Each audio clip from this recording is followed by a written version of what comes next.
E aí, gente, nem ciência aqui. No episódio de hoje, 26 do Princípio Econômico, eu vou falar sobre um livro de Aristóteles, que é um livro que eu até demorei pra ler, porque eu li primeiro o do Xenofonte, né?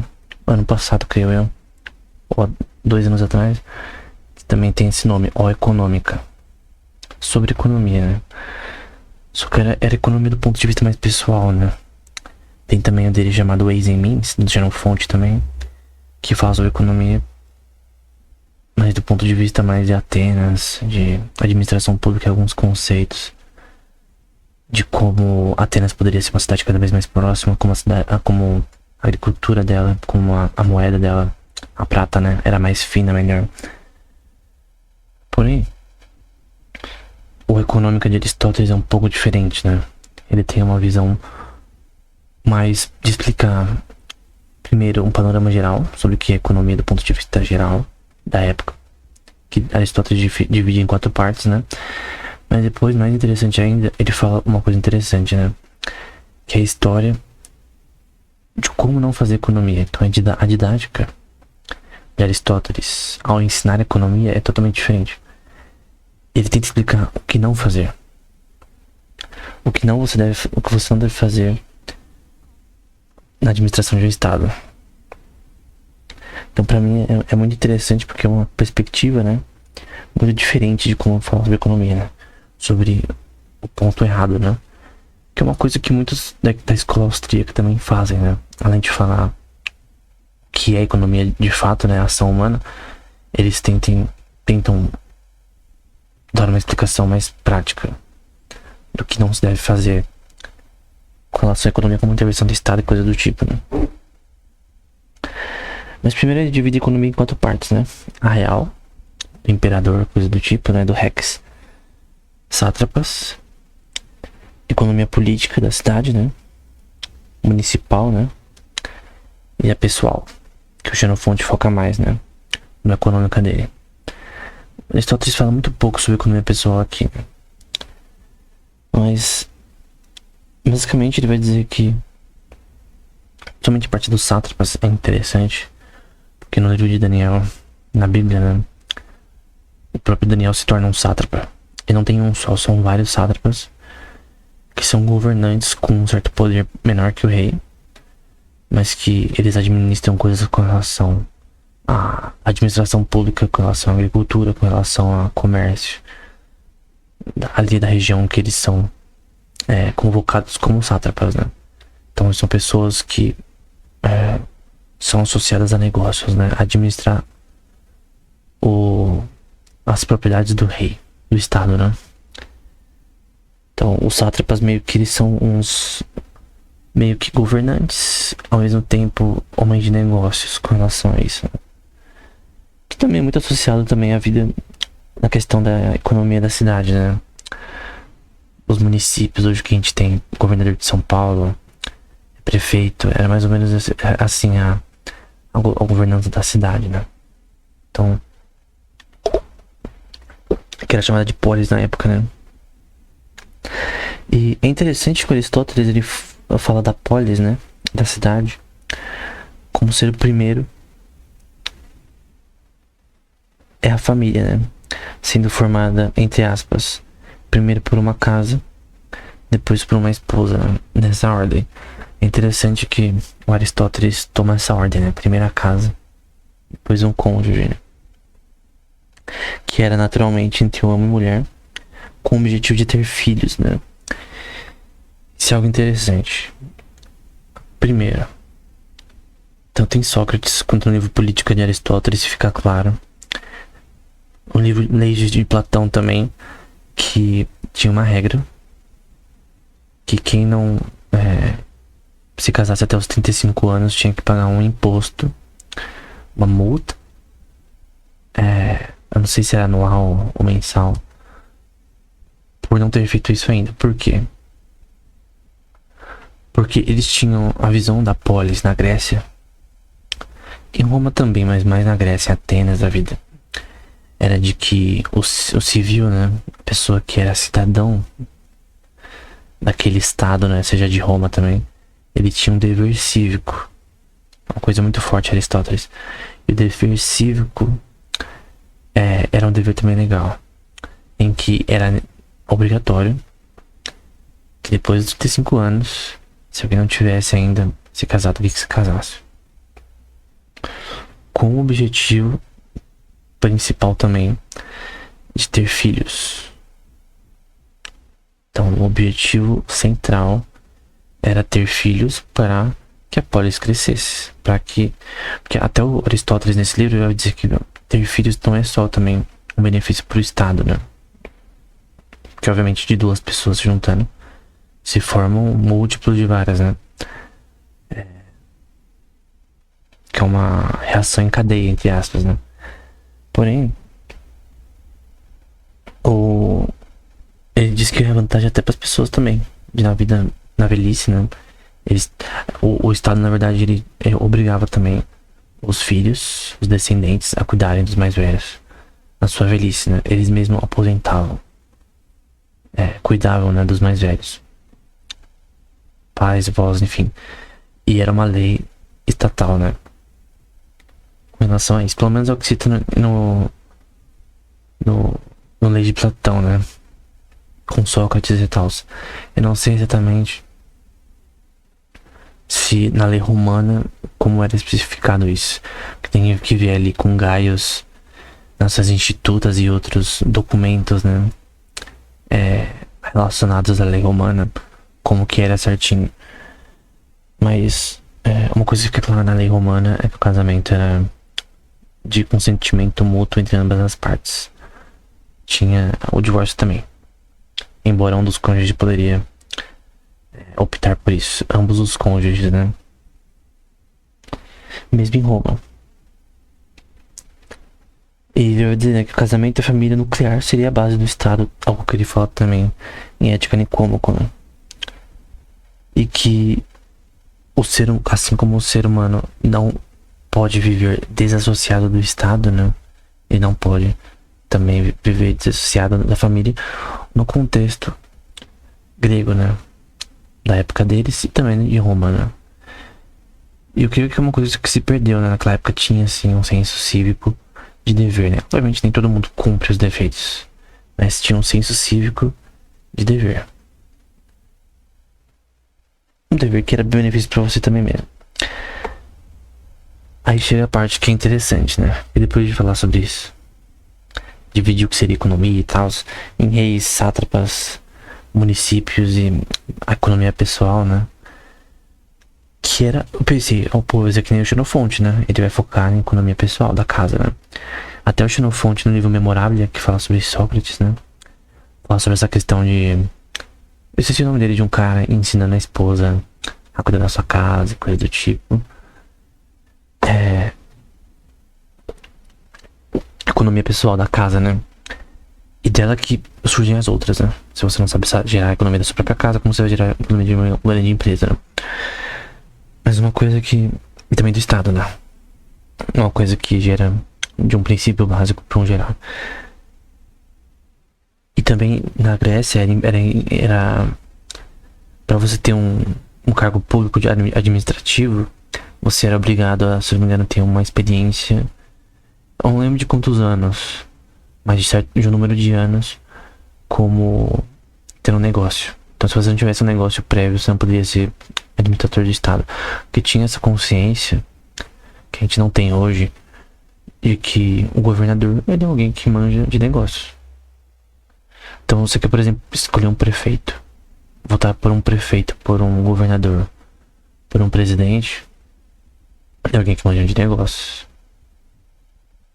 Alguém que é do Senado e coisa do tipo, tem que ser alguém que manja o mínimo sobre leis. Não precisa ser advogado, não precisa mandar de leis e também ser um bom negócio, que também tem a ver.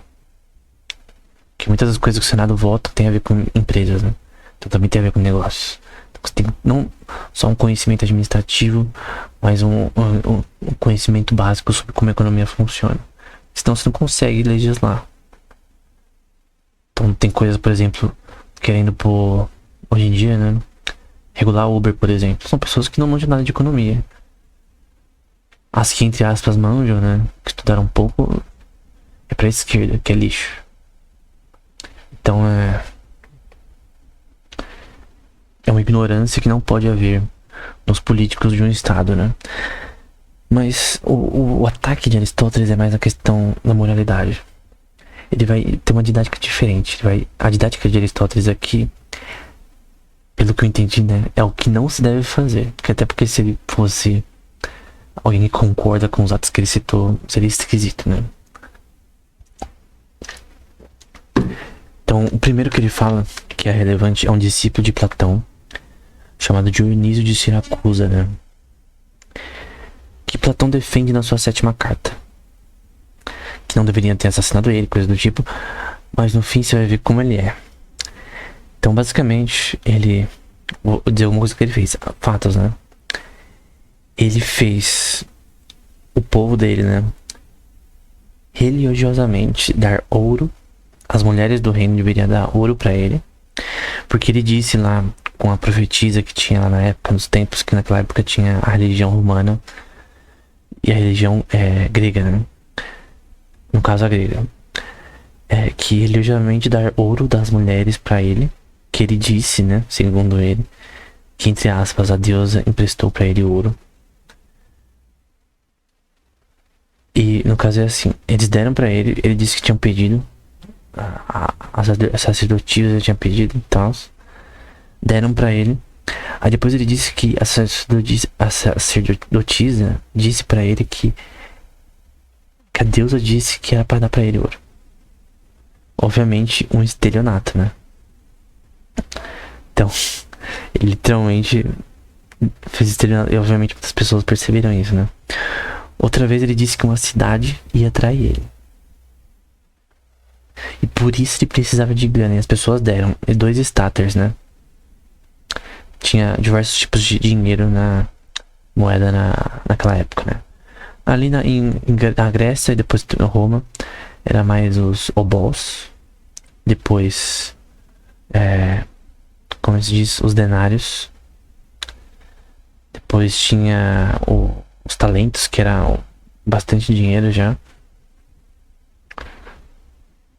Tipo, era o dinheiro de um ano, eu acho que de denários, né? Mas enfim, era algo assim. Eu fiz uma resenha de um livro sobre história da economia grega, né? Que fala com mais detalhes. Mas ele pediu 2 staters, que era uma medida de dinheiro na época, pra cada cidadão, né? Que aquela cidade ia atrair ele. Ele deveria resolver o problema, né? Só que aí ele deu de volta. Do tipo, eu resolvi o problema, não precisa mais. Aí eles acharam ele justo. Nossa, ele deu de volta o dinheiro. Ele realmente é um cara honesto, né?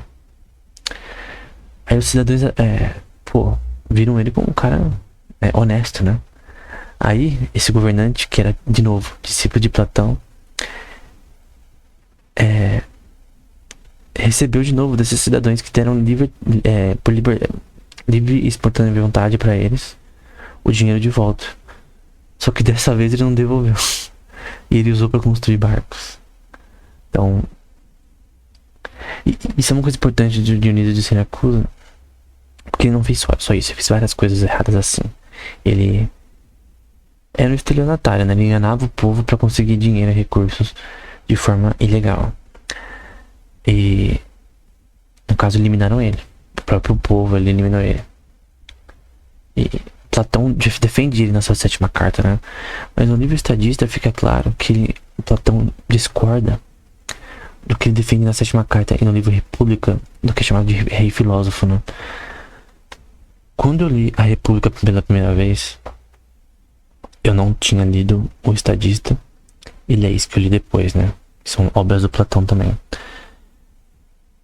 E em República ele defende o que se chama Rei Filósofo, né? Que um rei, um governante deveria aprender filosofia, seja matemática, seja a virtude política, economia e coisas do tipo, sobre leis, para aprender como governar o Estado. Isso foi feito devidamente com Platão, que foi um professor muito bom e que ele era uma pessoa, entre aspas, honesta, né? No geral, ele era uma pessoa. Até na sua 7ª carta ele diz, né, que ele não se envolveu ali com os 30 tiranos da Grécia uma época que 30 tiranos dominaram a Grécia. Era uma democracia, vieram 30 tiranos, dominaram a Grécia. E ele e Sócrates, por exemplo, não se juntaram a esses caras, sendo que ele tinha pessoas da família ali. Então era fácil para ele entrar e ganhar uns recursos ali por cima. Um dinheirinho ali. Ele tinha um primo e um tio entre os 30 tiranos, mas depois eles foram depostos e voltou a democracia. E ele fala, pô, a virtude política é uma coisa séria, né? Uma coisa que ele disse que não se juntou a eles, os 30 tiranos, porque ele achava que ele não poderia viver uma vida injusta, né? Uma vida de uma coisa que ele discorda pra ganhar recursos pra ele, né? Uma coisa que Cícero também fala no seu livro The Office, né? Qual que é o dever das pessoas, né? Que a gente não deve fazer o que é conveniente pra nós, mas sim o que é moralmente correto. Então, ele defende Dionísio de Siracusa, mas parece que um estadista, ele muda de ideia. Que ele pensa mais que esse negócio de rei filósofo não funciona. E é uma coisa que, por exemplo, Sócrates diz no livro Simpósio. Se você ler o livro Simpósio, ele fala sobre virtude política. A questão é, a virtude política pode ou não ser ensinada? E o livro Simpósio é um dos mais importantes de Platão. Todo mundo fala um monte de merda. Protágoras fala um monte de merda. Um monte de pessoas falam merda. A única pessoa que falou uma coisa sensata foi o Sócrates. Que falou que, além das perguntas dele, mas tem uma parte que ele falou a opinião dele. Que era que a virtude não pode ser ensinada. Você não pode exigir dinheiro de alunos para ensinar a virtude política, porque quem é você para dizer o que é certo e errado? Quem é você para dizer o que é politicamente correto ou não? Sócrates questiona isso. Ele diz que a gente não deve colocar uma régua, uma medida sobre o que é virtuoso ou não, do ponto de vista político. Que tinha pessoas como Protágoras que estavam tentando fazer dinheiro assim. De novo, todas as defesas foram argumentos circulares inúteis. Só a de Sócrates foi correta. Então ele disse, a gente não consegue ensinar virtude política. E é o que Platão aprendeu na marra. Estadista é um livro tardio de Platão. Ele aprendeu na marra com Dionísio de Siracusa que esse negócio de rei filósofo não funciona. Porque Sócrates também diz em Simpósio que, de repente, Platão escreveu isso, né? É estranho que ele escreveu isso, mas ele não cumpriu isso. Que às vezes a gente ensina uma pessoa e não significa que ela vai seguir no futuro o caminho correto, né? Uma pessoa, às vezes, um pai ensina pro filho certinho o que ele deve fazer ou não, e o filho, pela sua própria vontade, né? Cobiça, sei lá, segue pelo caminho errado. É a culpa da pessoa, do filho, né? Então, eu creio que esse caso com Dionísio de Siracusa mostra que esse negócio de rei filósofo não existe. É uma coisa que Platão define. Então, quem lê a República e não lê o Estadista e leis de Platão, ele vai for falar sobre esse tema como se o rei filósofo fosse algo interessante e real e possível. Eu já vi caras falando sobre isso. Parece que eles não leram o Estadista e leis, que são os melhores livros do Platão. Então, em resumo, esse negócio do rei filósofo não funciona. Dionísio de Siracusa é um exemplo, e Aristóteles dá exemplos do que ele fez, né? Tem outro também que se chama Evaéses, né? Um cara sírio, sátrapa do Egito. Eu já disse anteriormente do sátrapa, acho que eu não disse, né? Do sátrapa como Daniel, no caso da Babilônia. O Daniel é meio quase contemporâneo ali desses caras, mais ou menos. Tem um gap aí de anos. Eu creio que de Pitágoras ele era mais, enfim, que ele era um sátrapa do Egito, da Babilônia, né? Então eles tinham poder aí de administração no governo. Tinham vários sátrapas dentro do governo babilônico. Nesse caso aqui era um sírio, que era sátrapa no Egito, que eliminou revolucionários. Estavam tentando fazer uma revolução ali na região dele. Lembrando que um sátrapa não é um rei, mas é um governante bem forte. E disse para as suas famílias, assim, ele eliminou eles primeiro e disse para os seus servos, né? Disse para a família deles pagar para soltar eles. Porém, já tinha eliminado as pessoas.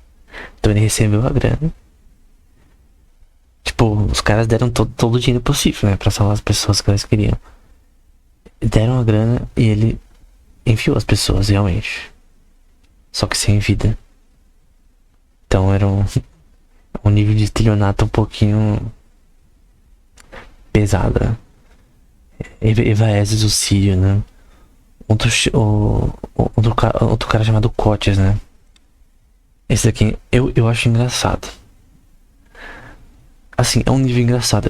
É estranho porque é um livro de Aristóteles que eu mais dei risada. E não era sobre comédia.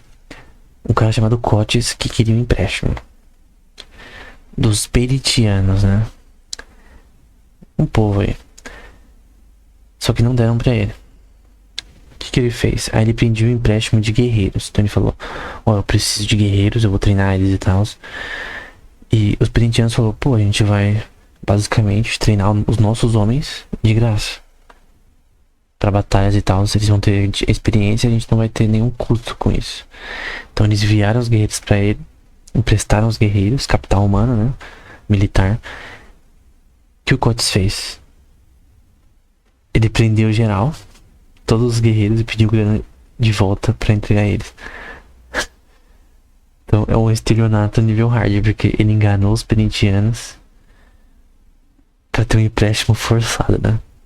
Então eu creio que é um tipo de estelionato tryhard. Isso aconteceu ali antes de Aristóteles. Aristóteles está citando esses caras como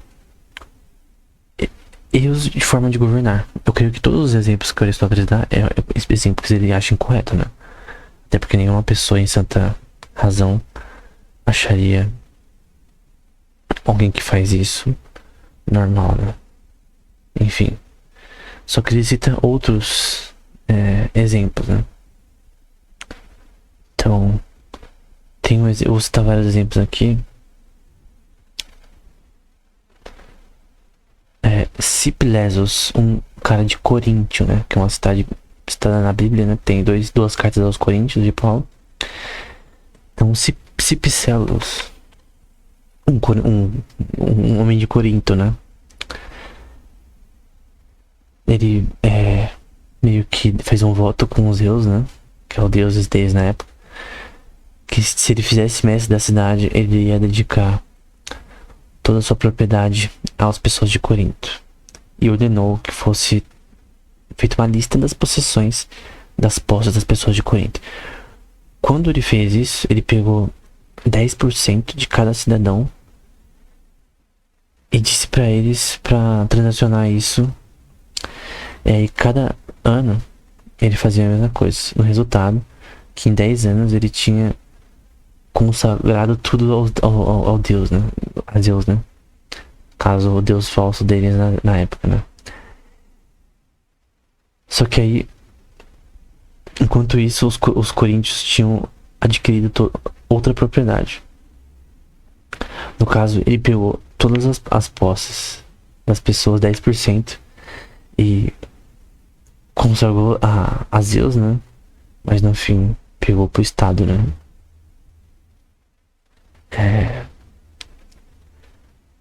Os atenienses, né? Ele fez que num país chamado, não sei se é país, um lugar, não, os atenienses, né? Uma cidade de Podaia.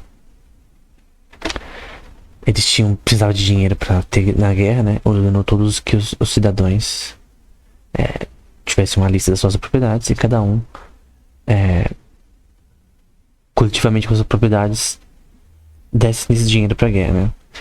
Cada pedaço de propriedade separadamente onde estava situada, até que os pobres pudessem dar essa visão de quanto eles tinham, né? E quem não tinha posses, né, nenhuma propriedade, teria que dar 2 minas, que é um dinheiro da época também. Nesse caso, ele coletou dinheiro pra guerra de forma compulsória, né? Qualquer outro aqui. Tem os casos dos celebrianos que precisavam de dinheiro. Aqui é só exemplo de estelionato, né, na vida. E eles fizeram uma lei que proibia exportação de milho, né? Pra quem não sabe, na história da civilização, o milho foi um dos maiores exemplos de commodity, né? Pô, tinha aluguel que era pago em milho. Era uma coisa bem séria.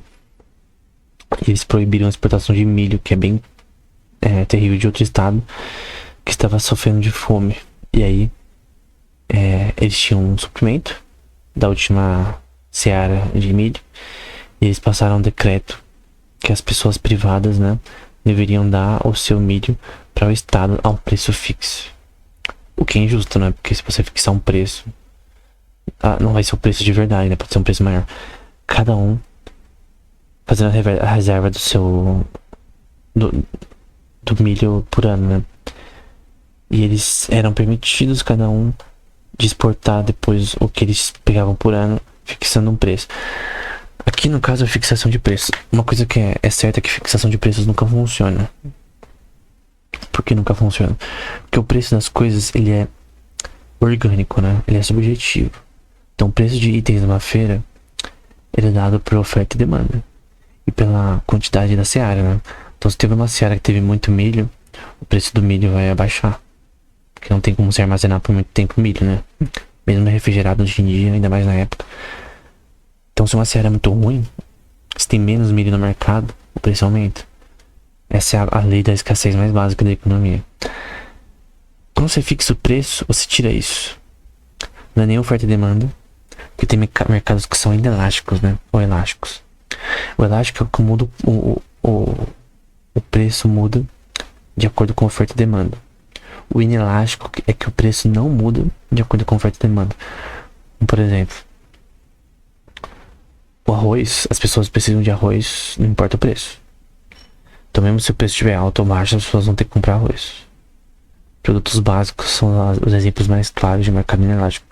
Agora, por exemplo, eu não tô falando dos ingredientes, mas o Burger King, por exemplo, é um mercado elástico. Se estiver muito caro, as pessoas não compram.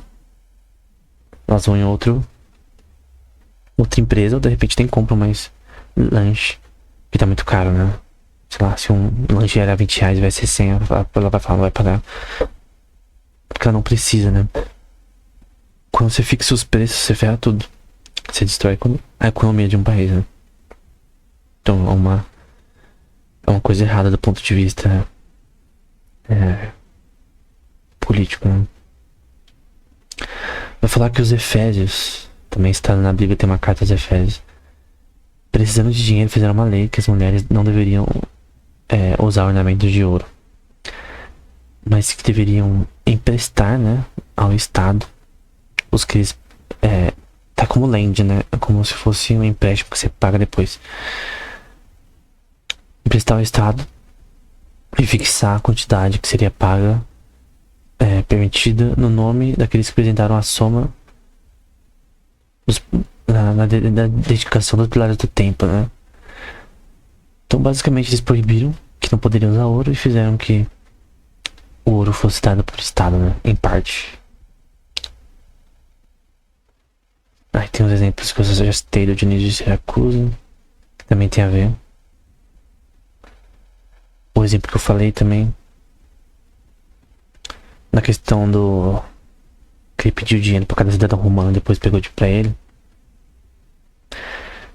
Teve o exemplo que o Dionísio de Siracusa também, ele precisava de dinheiro e ele misturou tin, que é um eu acho que é tipo um se fosse zinco. Imagina que você mistura zinco, não é zinco aqui no caso, mas imagina que você mistura zinco, é uma coisa que a Inglaterra fez uma época. Você mistura zinco com prata, só que ele fixou o valor. Então, pera. Ele fixou o valor da prata, mas ele misturou prata com zinco. Quando você tem, não moeda fiat, mas uma moeda que é física, né? Porque hoje em dia não é assim, mas quando a moeda ela é baseada em prata e ouro, fisicamente até, que é chamado de metalismo, o que vale é a pureza da prata e do ouro. Isso de forma orgânica. Se você praticamente, né, se você mistura prata com ouro, por exemplo, muda o valor, não é mais o mesmo. Se você mistura prata com zinco, o valor não é o mesmo. As moedas, por exemplo, no Brasil, qualquer país do mundo, é mistura de zinco, prata e outras coisas, mas é mais zinco. E na Inglaterra teve uma época que fizeram isso e diminuíram o preço da moeda, das moedas. Eu não lembro como é o nome direito, mas é tipo como se fosse centavos aqui. E foi reduzido o valor porque eles mudaram de zinco pra zinco, né? Aí você fala, mas pô, a moeda não tem valor intrínseco, ela que dá o valor é o que o Estado diz. Não, o fundamentalismo não é assim que funciona.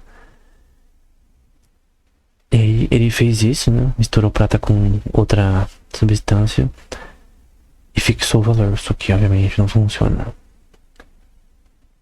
Então ele fez isso daí e ainda decretou contra a vontade das pessoas, né? Que cada um deveria aceitar a prata como se fosse prata e não como com outra substância, né? Que é o tin. Agora, por que isso é errado? Principalmente naquela época. Como era tudo metal naquela época, era pior ainda.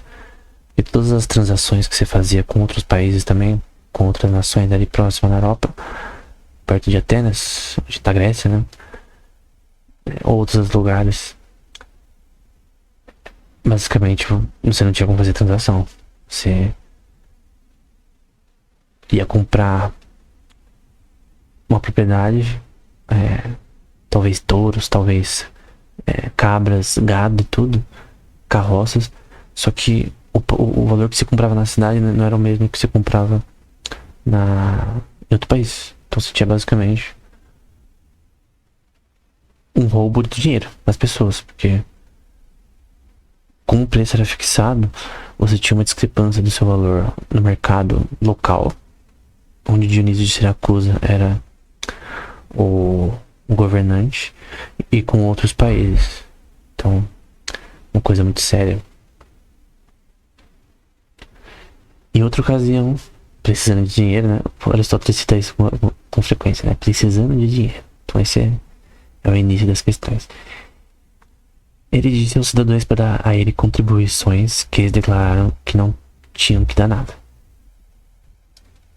Então eles falaram, não tem que dar nada pra você. E aí, ele fez com que fossem trazidas os bens de cada casa e oferecidos a eles como para venda, né? Como compelidos aqueles em pobreza. Aí as pessoas de Siracusa, né, onde ele era governante, né, compraram essas coisas e fizeram uma lista, né, do que eles compraram, né, deixaram um registro, né. E quando eles pagaram o preço, o Dionísio ordenou, depois de comprar, então ele fez as pessoas comprarem bens e depois ordenou que esses bens fossem trazidos a ele. Então, peraí, eles pagaram pelos bens e ele ainda confiscou os bens deles. Não é à toa que esse cara ele foi eliminado pelo povo. Quando o Platão defende ele, é uma coisa emocional, né? É mestre Shifu e Tai Lung, né? Aí ele falou também, né? Quando os cidadãos devendo taxas a eles não poderiam manter o gado, ele disse que tinha o suficiente e aí aqueles que poderiam ter o gado deveriam ser livres do imposto. Então, ó, um cara progressista, né? Do ponto de vista liberal, econômico, da escola austríaca, né? Esse Dionísio de Siracusa tirando imposto, né? Que cara moderno, né? Tirando imposto pra fazer o mercado girar, né? Pelo contrário, né? Assim que ele adquiriu esse grande número de gado, não, perdão, assim que eles, né, os cidadãos de Siracusa adquiriram um grande número de gado, pensando que eles poderiam ter ele sem ter que pagar imposto, né? Aí o Dionísio, o que ele fez? Então, peraí. Ele falou, ó, não vai ter imposto sobre gado. Então eles falaram, pô, os cidadãos de Siracusa, então vamos ter o nosso gado, porque a gente não tem que pagar imposto pelo gado que a gente tem. Pela propriedade, né, que a gente tem. Quanto mais propriedade, mais imposto era cobrado, né? Só que ele tirou o imposto e depois pôs de volta. Quando os caras tinham... Mano, isso é muito engraçado, cara. Assim, eu quando eu tava lendo esse livro, eu pensei que era mentira de Aristóteles. Mas enfim, ele fez isso. De acordo com os cidadãos, eles ficaram bravos. Tão bravos que eles mataram o gado e venderam ele. Porque foi maldade, né? Ele tirou imposto, as pessoas pegaram mais gado e ele cobrou imposto de novo. Obviamente um imposto maior. Que seria normal se nada tivesse sido feito, né? Então os cidadãos mataram o gado e venderam ele, né? Então, para prevenir isso, ele ordenou que só fosse feito isso com aqueles que eles necessitavam para uso diário e que os outros eles devotassem para sacrifícios, né? E depois ele proibiu de sacrificar qualquer animal fêmea, né? Enfim, Dionísio de Siracusa, né? Em outra ocasião, quando ele precisava de dinheiro, ele ordenou que as famílias dos órfãos se juntassem a uma questão aqui, e muitos deles fizeram. Então ele pegou a propriedade deles até que cada membro fosse de idade. Então ele basicamente se aproveitou da propriedade dos órfãos até que eles tivessem idade para pegar. Depois que ele capturou o Région, uma cidade, parece, né? Ele chamou um grupo de habitantes, né, juntos, para justificar que ele estava escravizando eles, né? Mas sob as circunstâncias de irem livres, que ele deveria receber uma grana, né? De 3 minas, que é uma dinheiro, por cabeça. Então ele derrotou um povo e falou: ó, se vocês me pagarem 3 minas, que era um dinheiro da época ali, por cabeça, eu deixo vocês livres. Aí eles fizeram isso. Eles pegaram todo o dinheiro que eles tinham escondido, né? Porque era uma coisa comum, né? Você vai ver que seus estados vai ser pego, né? Que você esconde seus bens, seu ouro, sua prata, pra quando você conseguir, você pegar de volta. E eles pegaram pra não ser escravizados, né? Que é muito pior que a vida deles, né? Eles pegaram esse dinheiro que tava escondido e até os pobres, né? Eles pegaram empréstimos de cidadãos ricos e de pessoas de outros países, e juntos, que era por cabeça, né? Então eles se juntaram um dinheiro ali. Pessoas pegaram empréstimos, pegaram dinheiro escondido e deram ao Dionísio, que então, depois de receber, vendeu todo mundo como escravo. Aí, eu não sei se meu humor é muito, assim, ácido, né? Mas acho que ele vai até pra fazer um stand-up com quem faz stand-up. Seria totalmente interessante fazer um stand-up com esse livro do Aristóteles, porque pensa, ele conquistou um povo, falou pra eles que dá todo o dinheiro possível, que eles não dariam de nenhuma outra forma, senão eles venderiam ele como escravos. Pegou toda a grana e depois fez isso mesmo assim. Não é à toa que ele foi eliminado, né? Então é uma coisa bem assim intensa que ele fez, né? Foi realmente terrível, né? E também muitos que pegaram empréstimo de dinheiro, né?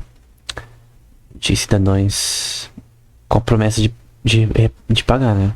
Você faz um empréstimo, pra mim naquela época, o credor era complicado, porque se você tinha uma dívida, não só imposto como dívida, você era preso, você poderia até ser vendido como escravo, né? Então é uma coisa muito séria você ficar devendo uma pessoa privada, principalmente, ou até o governo. Era uma coisa muito séria. Então eles tinha uma promessa do pagamento, né? Quando eles demandaram e esse pagamento, eles ordenaram trazer pra ele qualquer pessoa, qualquer dinheiro que eles tinham, ameaçando eles com a morte se eles não fizessem, né? Então, aqueles tinham de empréstimo, né? E quando o dinheiro foi trazido, ele mandou fazer pra cada uma dracma do valor que uma dracma teria valor de 2 dracmas, e pagou o original do débito, né, no dinheiro que eles tinham trazido na ocasião, né? Então ele meio que fez o dobro, né? Valeu o dobro do que eles tinham que... Enfim, esse foi o Dionísio de Siracusa, né? Isso daqui é tudo que Aristóteles fez. Na verdade, Aristóteles, ele foca no Dionísio de Siracusa. Ele mostra que o discípulo de Platão era um maluco, mano. Acho que é o maior estelionatário do tempo antigo, desses da época do período socrático, né? Ou pós-socrático também. Enfim, era uma coisa muito séria. E tem outros exemplos aqui, né? É muito exemplo que eu não vou citar todos aqui. Até porque é meio chato ficar falando de todos, né? Os Mendeans, um povo aí, usaram procedimentos e costumes de administração na sociedade, mas não tiravam impostos sobre propriedades territoriais, né? De casas e tal. Tem alguns países na Europa que também não tem o que é chamado de IPTU no Brasil, né? Mas eles tinham um registro das propriedades das pessoas, né? E quando eles precisavam de dinheiro, aqueles que deviam taxas para eles faziam um lucro, né, no tempo que tinha entre o uso direto do dinheiro sem pagar interesse. Então meio que não tendo esse imposto sobre terras, eles faziam um jeito aí de, quando eles precisavam de dinheiro, de meio que fazer como se valesse essa regra de impostos sobre propriedade. Exemplos de mente de novo, né? De um cara chamado Timóteo, um ateniense, que ele estava numa guerra com os olintianos e que, precisando de dinheiro, ele fez um pagamento com bronze, né? Ele fez uma moeda com bronze e distribuiu para os soldados, né? Naquela época era bronze, prata e ouro, né? Você viu o exemplo de Dionísio de Siracusa, que misturou com tin, com outra substância, quanto metal, né? Mas bronze, com certeza, ela valia menos do ponto de vista de mercantil, de negócios, né? O bronze era mais pro ponto de vista militar, de armaduras, né? Mas não como forma de transação. Não era tão bom quanto a prata ou ouro. Então, eles protestaram e disseram que pros mercadores, que eles iam vender todos os seus bens. Enfim, ele disse para os mercadores que se eles recebessem dinheiro de bronze, né, que ele deu para os soldados, né, ele iria usar de novo para comprar commodities de qualquer país, enfim. E aí, se eles trazessem todo o bronze, dinheiro de bronze para ele, que ele tinha deixado, que depois eles iam receber prata, né, enfim. Na verdade que ele enganou todo mundo, né? Bronze não era uma forma de negócio interessante. E muitos outros exemplos, né? Então, eu creio que os piores casos do Dionísio de Siracusa, aquele que eu falei, do cara que eliminou os revolucionários e depois pediu dinheiro para libertar ele, mas deixou ele sem vida para as pessoas que pagaram, né? Mas o Dionísio de Siracusa é o pior, né? Tem um exemplo do Menon, que taxa ricos. O Menon de Rodian, uma cidade aí, que depois de ser feito mestre de Lampsacus, precisava de dinheiro.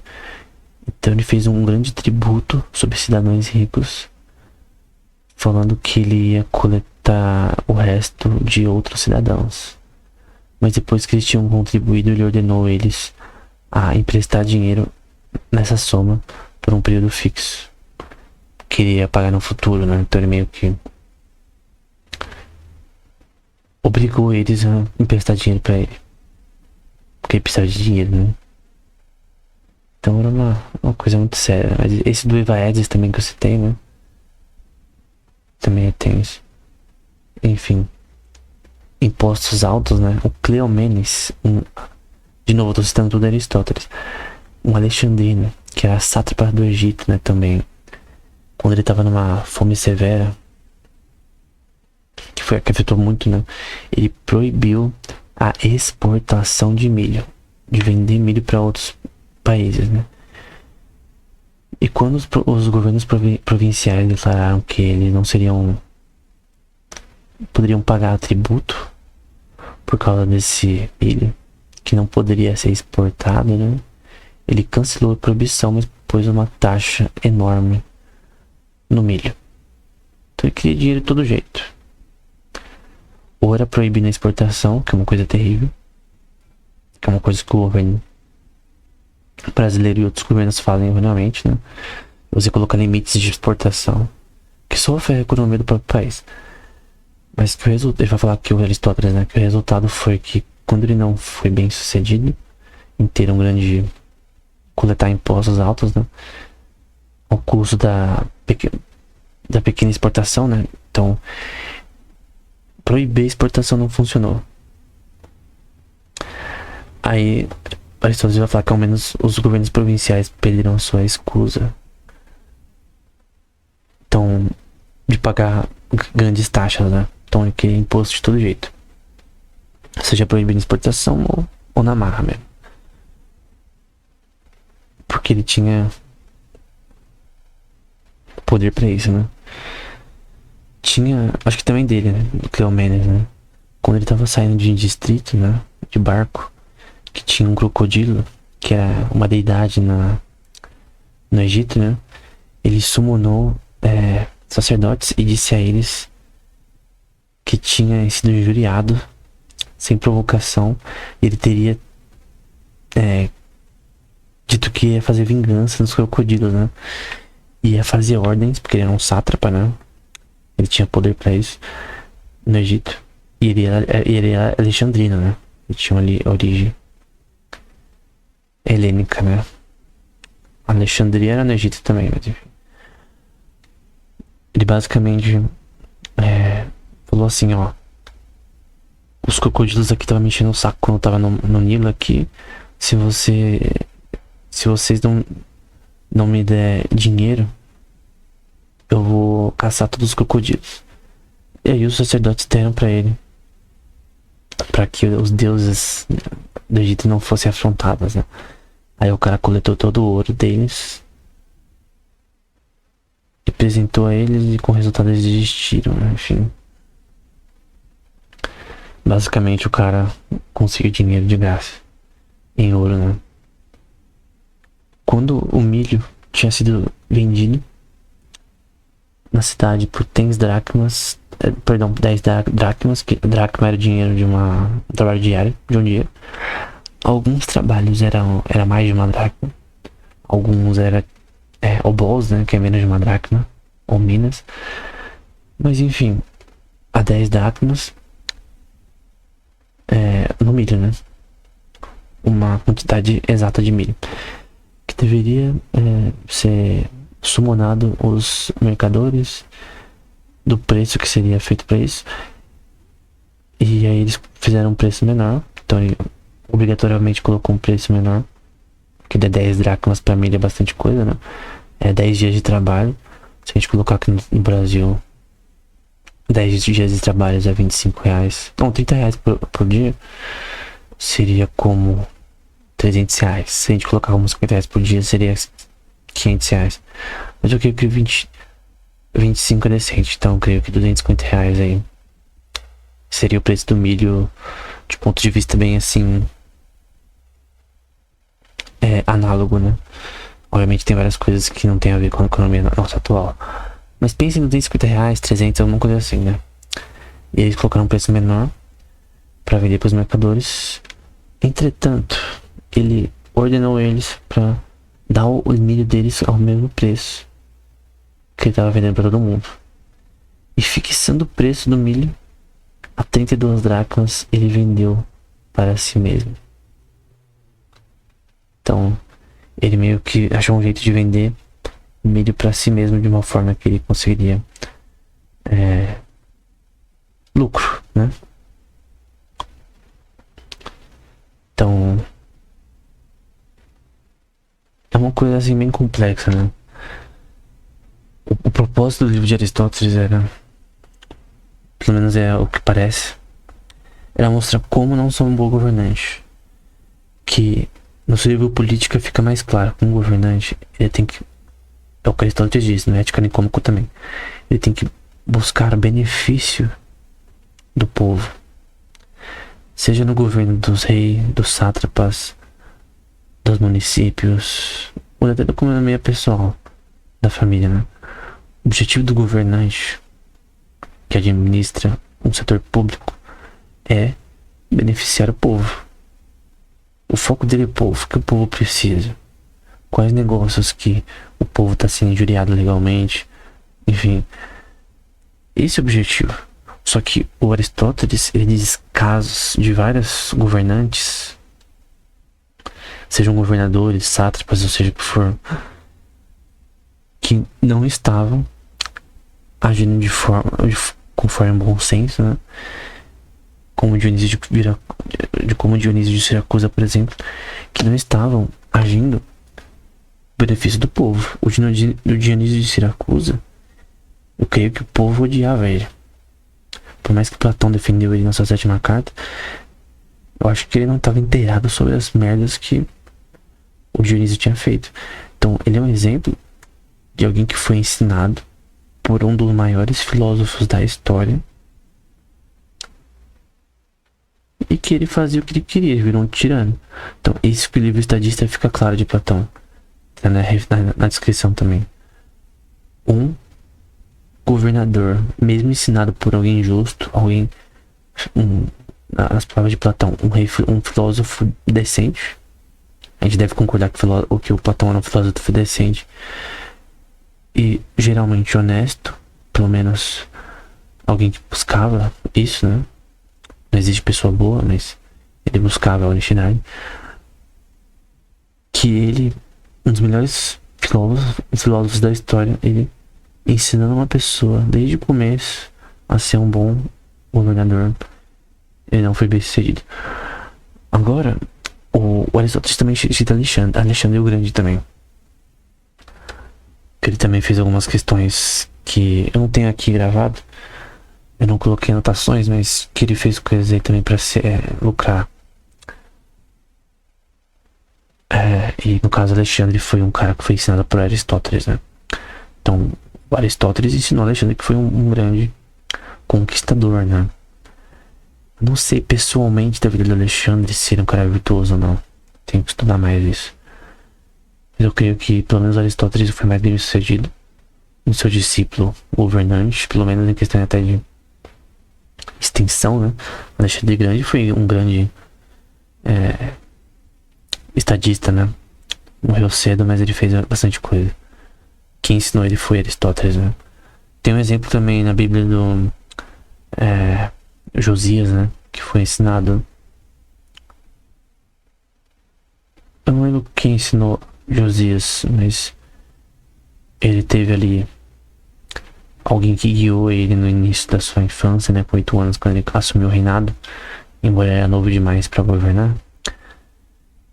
E que posteriormente ele foi uma pessoa justa, né? Porque ele tinha um tutor que era um cara virtuoso, né? Que venerava as escrituras, a palavra de Deus e tal.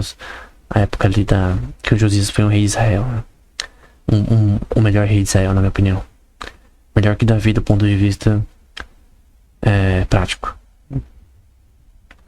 Embora Davi seja superior na visão de Deus, né? Mas do ponto de vista administrativo, né? O Josias foi o melhor rei de Israel, né? Acho que era de Judá, se não me engano.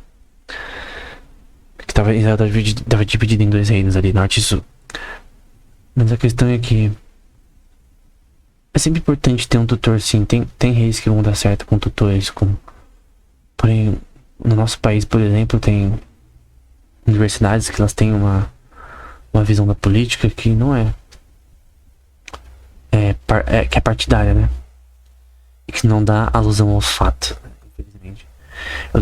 Eu quero terminar com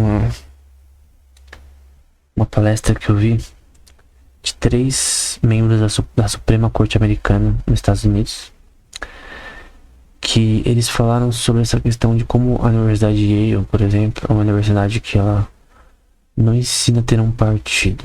Eles deixam os alunos pensar por si mesmos. É uma coisa que as universidades federais do Brasil têm que aprender. De que é errado uma universidade ter um viés político.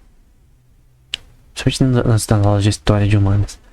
É errado ter um viés político. O viés político, ele cria algo que o Sócrates disse. Virtude não pode ser ensinada. Não adianta você ter um viés político na universidade, porque a universidade não é uma entidade divina. Ela comete erros toda hora, porque são feitas por humanos que cometem erros e que não são bons. Então, se a virtude política não pode ser ensinada, não é dever da universidade fazer isso. É uma posição que a Yale, pelo que parece, pelo menos no curso de Direito, tem. É atestado que ela tem essa visão. Eu creio que essa é a visão que qualquer universidade tem que ter, né? Que a virtude não pode ser ensinada. Você deve colocar pro estudante, pro aluno, né, os fatos de forma honesta e justa, ambos os lados, e deixar o aluno decidir por si mesmo, pela sua própria investigação, o que é o certo e errado. E eu creio, do ponto de vista teológico, que até é natural, humano, na minha opinião, de forma até absoluta, que Deus é que manda em tudo, e que é Ele que decide o que é justo e certo, que nós não podemos decidir o que é justo e certo, que eu vou falar posteriormente no episódio sobre Immanuel Kant e o livro dele nesse tema, né? Mas enfim, que eu já falei demais, né? O livro de Aristóteles é muito bom, é um livro sobre como não ser um político bom e que prova de forma prática que fixação de preços, misturar moedas fazer mint, né? Você buscar também criar tributos, formas de proibir exportação, todas essas formas de intervenção estatal na economia não funciona, porque quando um governador ele decide que milhões de comerciantes fazem, temos um problema. Quem não tem mais conhecimento do que todos eles juntos. Se ele tivesse mais conhecimento, ele não faria essas bobagens, né? Então, os governantes, eles não podem ter o poder de colocar um cabresto, né, na economia de um país. O que é importante é regular. Por estar fazendo uma coisa que é um crime, obviamente, um crime relacionado à publicidade, um crime relacionado a uma venda que não foi justa, né? Um contrato que foi violado no parâmetro legal. Aí tem que ter, obviamente, regulações, leis relacionadas a isso, né? Mas quando o Estado intervém numa coisa que ele não deveria intervir, e ele só intervém porque ele é burro, porque não sabe quem é burro. As pessoas às vezes acham que o Estado é uma entidade, né? É uma entidade também, mas ele é feito de pessoas. Então, os erros no Estado são feitos por pessoas que são ignorantes. Então, o que a gente tem que fazer é ter políticos, né, entre aspas, filósofos reis, que buscam o benefício das pessoas. Então, Platão ensinou Dionísio de Siracusa, mas ele não seguiu seus caminhos. Então, a questão é, a virtude não pode ser ensinada, mas pelo menos ter alguém que busca a virtude por si mesmo. Na minha opinião, a única forma de ser sendo cristão. Você pode também buscar a virtude por si mesmo, mas infelizmente você vai falhar. E mesmo que seja por si mesmo, a questão é que tem que ter políticos que buscam a virtude, né? Que buscam ser honestos, que buscam os benefícios das pessoas, né? Não de si mesmos. O que Aristóteles cita no seu livro Economia são governantes que citam, que buscam o que, segundo Cícero, no livro The Office, é o que é conveniente. Então, nas suas decisões morais políticas, eles seguem o que é conveniente para eles, mas não o que é moralmente certo com relação ao povo.